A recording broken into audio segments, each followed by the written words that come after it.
Andy Sullivan, Blue Collar Corner. We're here at the Brownstone Republican Club, and we are here with its leader, Joe. Joe, how are you, sir?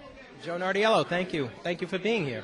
Listen, there's a lot of people that want to say thank you to you. You happen to be a heck of a nice guy, and you dedicate all your own personal time, and I'm sure lots of your resources to this group and gathering, and everybody I talk to has nothing but great things to say about you. So for that, I'm thanking you. But more to the point, you're a very articulate fella, and you always have these great little facts that the mainstream media seems to leave out. Do you have anything concerning probably the most pivotal election cycle in our country's history that's approaching? Well, that's a lot to hit me with, Andy, but I appreciate just a light chat. In the middle of the holiday party to hit me with. He just finished giving out little gifts, and I whaled him with this one.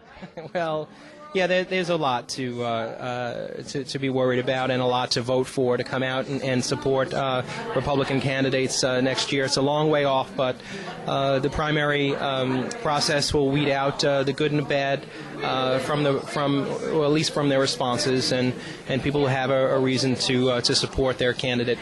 Anybody you're leaning towards? Well, yes, there's 3 or 4 that stand out more than not. I was an early Kane supporter.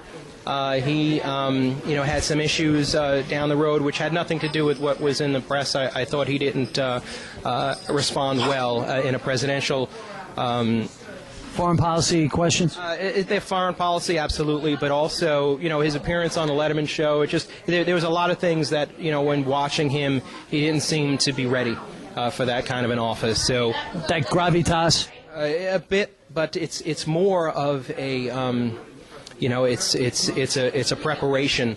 As opposed to being a CEO where you kind of come in and you have people bring you information and then you make decisions based on what, we need someone who has a little bit of preparation to begin with.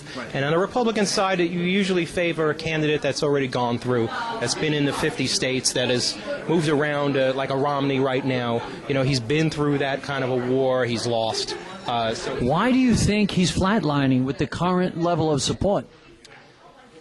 Well, there's a few different reasons. One of them is that the media recognized him as a front runner more than 4 or 5 months ago. So it's been reporting in a few different ways, and that has been ingrained in society.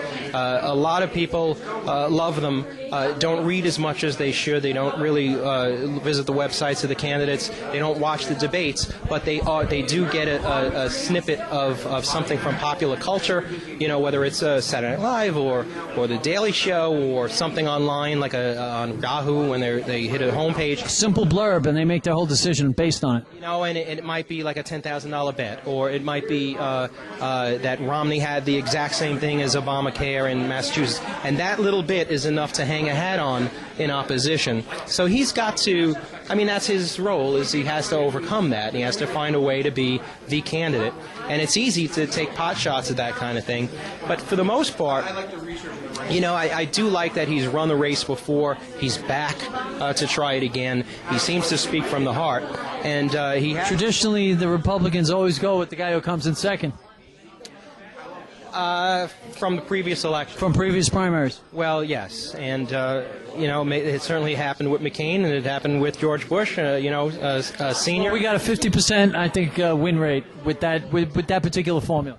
Well, not only that, but the not just the Republicans, but the country at large is used to seeing a face and a name the second time around. Is there a face that you wanted to see that's not there?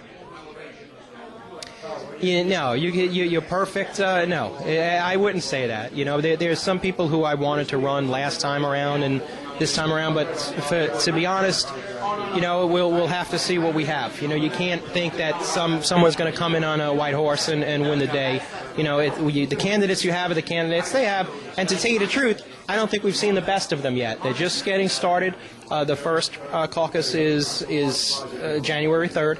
We're ahead of that by a few weeks. It's just getting warm. So wait till we're in the February. I think these guys are going to have their chops down by the time whoever it's going to be is going to be facing Obama. But they're making a claim that there's kind of like a civil war going on within the Republican Party right now, and it's between the establishment Republicans and the more the Tea Party side Republicans. Do you feel that, being a leader of this particular group, that do you see that kind of opposition growing? Well, that's what you like. You know, you want the interest, and you want people to speak their mind, and you want dissenting opinion, and you want people with the conviction and the acceptance to bring different viewpoints. You know, you want it from all sides. You know, the Tea Party element has been around now for a few years, and it's valid. You know, it's people who are... It's made its presence known. But there's real reasoning for it. You know, there's people who are tired of money being thrown away, and there are people who just want to see change from the rhetoric and the flowery speeches, and more toward action, and more towards something that's a little bit more cohesive and saving, and a planned structure of not just throwing money away by the billions. Joe, plain devil's advocate, why do you want to get Obama out of office so bad? I mean, on the surface, he's going to tell you, I saved the economy from going off a cliff, I saved the car companies, I took out bin Laden, I took out Al-Awlaki. Things are starting to, we had 20-odd months of economic growth. I mean, if you look at all those things on the surface, that seems like a pretty good record. Like, why are you so desperate to get this guy out of office? All right, well, my answer is McCain would have done all those and more. You know, had McCain won, we would have had that record. Plus, you wouldn't have had the Solyndras. You wouldn't have had the billions of dollars thrown away. You wouldn't have had, you wouldn't have had quite a bit of government waste, and you would have a little. Wouldn't have had Eric Holder. Well, there's a lot of controversy that doesn't hit the surface, and it's not being told. And certainly, you know, what's going on in Mexico with the arms sales, I mean, that should be enough to get him out on its own, and it's just hardly even reported. Or the voter intimidation. Well, that too. I mean, you can have a laundry list, and that's the role of the Republican opposition, to make that case throughout 2012. But to be honest with you, a Solyndra should be enough that should be a major issue. Would that have not sunk any GOP guy? It would have been the end of. That would have been their Watergate. Look, it's $500 million. It's $500 million. It's not like it's a couple. Look, you have people having campaign issues locally in New York over $10,000, over $20,000. And then you got the Corzine scandal right behind it. I mean, Dodd-Frank was set up to stop exactly what happened with Corzine and MF Global. And what do we got? We got a financial bill that constricts all the private banks, yet it let Fannie and Freddie go completely unscathed. And here you go with MF Global. They lost $1.2 billion of private money. Well, that's one of my issues with Newt Gingrich, as a matter of fact, because if you take $1.6 million from those organizations, let's just say on the surface you're beholden to them. You know, if you're going to take $1.6 million, even though he was in the private sector at the time. Let's just say he wasn't imagining that he'd be a candidate, but maybe he was. The point is, you're already intact with the inside mechanisms that people feel, especially in the Tea Party, that are wrong to begin with, and even though he's speaking to the Tea Party, and the Tea Party is kind of enjoying what he's saying right now, that is a significant connection. It's an interlocking point of his life, and it hasn't been explained. I don't know why you buy $1.6 million of history. You know, he said he was a historian for them. There's got to be more. You know, also strategy. He was coaching them in strategy. He was a Speaker of the House. He knows everybody. Exactly. You know, there's like Romney claimed, he was a K Street guy. I mean, for all intents and purposes, he was a lobbyist for that firm. I think people want a clean candidate. You know, they want no such animal, Joe. If you're that good, no such animal. But you have to go with optimism. You have to look for someone clean.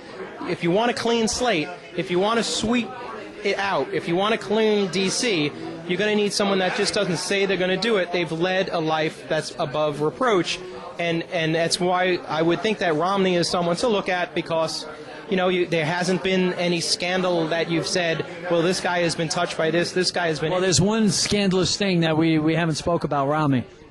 What's that? during a family trip, he did take the dog and he tied him to the roof of the car. All you dog lovers out there, like the girl working the camera right here, that makes her a non-Romney supporter right there. Well, you know, That's a fun fact I thought you'd appreciate, Joe. the veracity of that, I mean, I don't know, but, you know, that is... Can he survive the dog on the roof? I think he can survive that, yeah. Maybe not. I mean, that's a family memory. It's something when you get together, you bop dad over the head for doing something like that. But I don't know if that's if something that's going to be a misguided, part of why you choose a president or not. But there, you asked me for a stat. Give us a fun fact, Joe. You're always good for the fun facts that no one knows. It's the fact that we've lost 66% of U.S. servicemen, our troops, U.S. troops in Afghanistan during the Obama administration. That we have. Hold on a second. Are you telling me 66% of lives lost during the Afghanistan war has been under President Obama? It's a 10-year war, as you know, and we've lost just about 2/3. So you've lost 2/3 of the troops in less than 1/3 the time. So if you're looking at that as something that should be, I mean, that in itself should be, you should have the liberal media swirling, putting wagons around the White House right now. Oh, Keith Olbermann and Rachel Maddow, they would have the chart right behind them on their TV sets. I've sent friendly emails to Michael Moore just to see if he could just bring that up somewhere, in one of his massive emails that he sent. Not until there's a GOPer in the house. Listen, Joe, I'm going to stop sweating you now and let you enjoy yourself, okay? Outside of all of this, Merry Christmas, okay? Merry Christmas to you. Thank you so much. Andy Sullivan signing off.